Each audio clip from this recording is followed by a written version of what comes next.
consumption area in which the company that we have next operates in. The reason why we got them, of course, is the government's latest move to reduce customs duty on open cells, which are used for television. I mean, all of these would augur well for Dixon Technologies because it's one of country's largest third-party TV manufacturers, and this one part which it imports is a substantial cost in the manufacture as well. So joining us to talk about this, the company's decision to start manufacturing mobile phone circuit boards as well, and to talk about whether the pace of growth in consumer durables is still up and running, is Atul Lall. He's the managing director of the company. Mr. Lall, good having you. Thank you so much for taking the time out. Two recent announcements from the government. I would want your view on both and whether it impacts you positively or how. One is the reducing the customs duty on open cell to 5% from 10%. Now, how does that benefit your company? And because of this, how much does your raw material cost come down by? Well, both of them are extremely welcome development and very positive policy announcements for domestic manufacturing of both LED televisions as well as the mobile phones in India. And Dixon being a lead player in both these verticals, we really welcome it. In the case of televisions, because the differential now with the import duty on open cell coming down to 5%, differential between the completely built up unit and the domestic manufacturing value chain is definitely more advantageous. So what's going to happen now is that one, of course, there will be much more traction of the brand outsourcing more and more to players like Dixon. So the volume growth and the revenue growth happens. And obviously, with the depth of manufacturing increasing, there would be an impact, a positive impact on the margins itself. Same is the case in mobile manufacturing. Till now, only first level of assembly was happening. And now we are making significant investments in creating capacity for PCBA manufacturing within Dixon, which will generate extra revenue, but more impact is going to be on the margins. So, I'm guessing you just said that you're making this investment to start manufacturing the product, the mobile phone bit that you spoke about. When does it start showing on your books? I mean, when does it come on stream? It's going to go commercial production from July this year.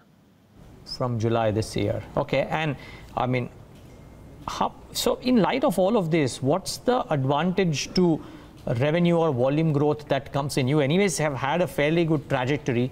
These are two added incentives. What does it add to your, say, volumes in FY19 or FY18 purely as a result of these two moves? See, I feel in televisions, we closed at almost a million televisions in the fiscal year 17-18. And I think this year we should close at around 1.4 to 1.5 million televisions. So that's a substantial growth. And in the case of mobile, there would be a growth, a normal growth as far as the final mobile phone is concerned. But the depth of manufacturing is going to increase. There would be a nominal growth in the mobile manufacturing, but the more important thing there is going to be the margin expansion because the depth of manufacturing increases.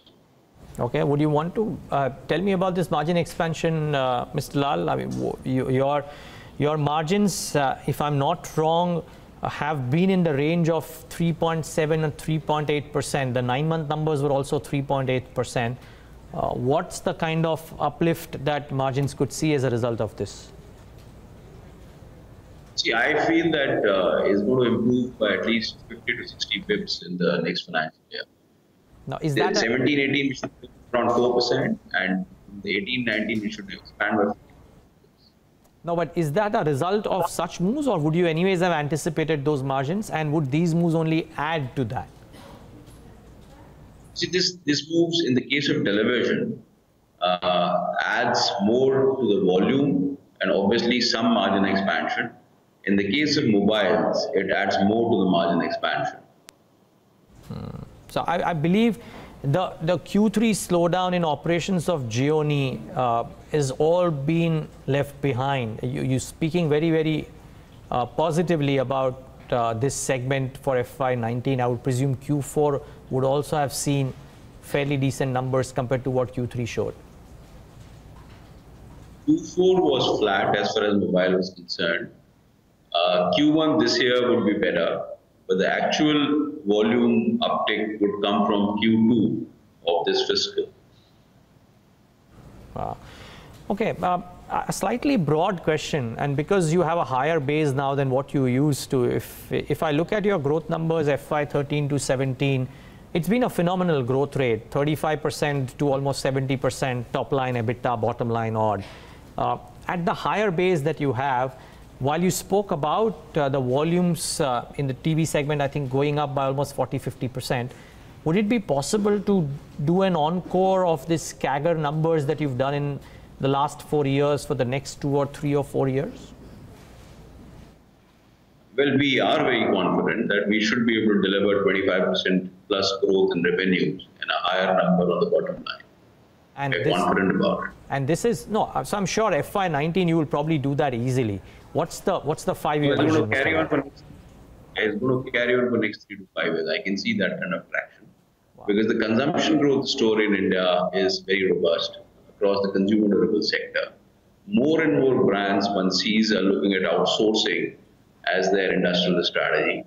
In certain categories, we feel that we're globally competitive, and we're confident that we're going to have some decent export numbers in starting from end of 18-19. Okay, I have one last question. You have a tie-up with Reliance Retail. You're currently manufacturing TVs for them. Any discussions to start other product manufacturing for Reliance Retail? So Reliance is a very important customer for us for television. Yeah, we're discussing with them some other products. We are in a phase of discussion with them. But there is no sense of a timeline by which you could reach a decision, either direction. Well, not at present. It's a discussion more. Fair call. That's a very confident Dixon Technologies management. Mr. Lall, it's a pleasure having you today. All the best for Q4. We look forward, of course, to talk to you post your Q4 numbers, where you'll be at a lot more liberty to discuss numbers. I understand you're in a silent period right now, but pleasure having you today. Thanks for taking the time out.